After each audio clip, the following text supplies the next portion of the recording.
नमस्कार, आप देख रहे हैं चुनाव आज तक और मैं हूं पीयूष मिश्रा। मथुरा की लोकसभा सीट से बीजेपी की प्रत्याशी हेमा मालिनी ने आज अपना नामांकन भरा। आज सुबह घर से निकलने से पहले उन्होंने पूजा अर्चना की और उसके बाद वो नामांकन भरने के लिए कलेक्ट्रेट ऑफिस गई। जब वो वहां पर पहुंची तो उनके साथ बीजेपी के कई वरिष्ठ नेता मौजूद थे और नामांकन भरने के बाद अब हेमा मालिनी पास ही में पोद्दार अली ग्राउंड पहुंची हैं। आप तस्वीरों में देख सकते हैं कैसे यहाँ पर हेमा मालिनी जो है वो लोगों को बता रही हैं कि अगर वो फिर से चुन के आती हैं तो वो किन किन जो परियोजनाएं हैं उन पर काम करेंगी। वो इस बात को लोगों को बोल रही हैं कि अब तक जो रेल कनेक्टिविटी मथुरा वृंदावन में नहीं बेहतर हो पाई उस पर वो काम करेंगी। साथ ही साथ सड़क मार्ग को और दुरुस्त किया जाएगा। जो उनकी बड़ी प्राथमिकता अगले कार्यकाल में रहेगी वो ये कि जो यमुना है, यमुना नदी, उसकी अच्छे से सफाई हो। और इन सभी वादों को लेकर हेमा मालिनी फिर से मैदान में उतर चुकी हैं और इस वक्त एक बड़ी सभा, विजय संकल्प नामांकन सभा का आयोजन मथुरा में किया जा रहा है। इस सभा में मुख्यमंत्री योगी आदित्यनाथ भी पहुंचे हुए हैं।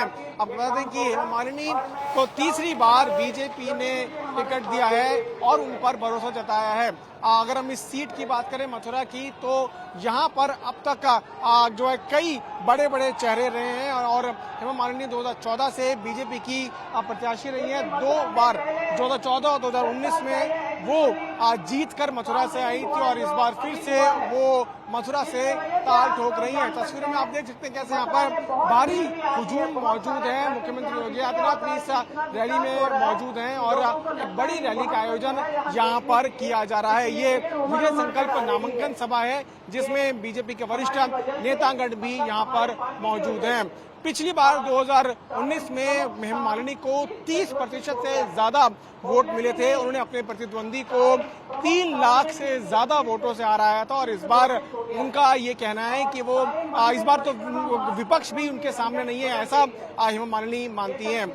मथुरा कहीं ना कहीं बहुत महत्वपूर्ण सीट है, कई मायनों में बहुत महत्वपूर्ण है। इसको टेम्पल सिटी भी कहा जाता है, भगवान कृष्ण की नगरी है और भगवान कृष्ण से जुड़े होने की वजह से ही हेमा मालिनी यहाँ से बार बार लोकसभा चुनाव लड़ती रही हैं और वो जीतती भी रही हैं। पिछले 2 बार से वो चुनाव जीती हैं और इस बार भी वो आश्वस्त हैं कि वो भारी मार्जिन से चुनाव जीतेंगी।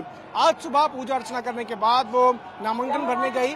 कल उन्होंने यमुना जी की जो है पूजा भी की। वहाँ पे ये भी कहा कि वहाँ पर सफाई की बेहद जरूरत है और उसको लेकर वो आगे आने वाले कार्यकाल में काम करेंगे। जब हम इस वक्त बात कर रहे हैं तो आप सुन भी सकते हैं कि यमुना को लेकर हेमा मालिनी अपनी बात रख रही हैं, जिसमें वो ये कह रही हैं कि देश विदेश से लोग आते हैं मथुरा में। मथुरा की जो होली है, ब्रज की जो होली है, वो भी काफी मशहूर है और इसीलिए मथुरा में साफ सफाई और जो गलियों का निर्माण है वो बेहद जरूरी है। उनका ये भी मानना है कि जो सड़क मार्ग है, रेल मार्ग है, उसको भी काफी दुरुस्त करने की जरूरत है। हालांकि हेमा मालिनी ये भी मानती हैं कि कई काम उनके पिछले 2 कार्यकाल में हुए हैं और उन कामों को आगे बढ़ाने के लिए अब वो फिर से मैदान में उतरी हैं।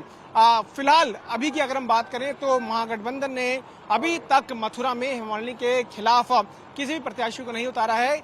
खबरें पहले ये आ रही थी कि विजेंद्र सिंह जो पूर्व कांग्रेस नेता थे वो कांग्रेस की टिकट पर यहां से चुनाव लड़ सकते हैं, लेकिन उन्होंने भी अब बीजेपी ज्वाइन कर ली है और अभी तक जो विपक्ष है वो अपने प्रत्याशी को लेकर किसी फैसले पर नहीं पहुंच पाया है।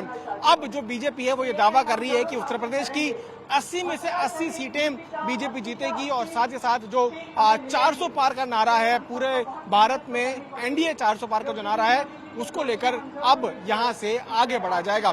मथुरा में 26 अप्रैल को चुनाव होना है और उससे पहले सभी प्रत्याशी अपना अपना नामांकन भर रहे हैं। मेरे सहयोगी जगन्नाथ का मैं पीयूष मिश्रा, मथुरा, उत्तर प्रदेश आज तक।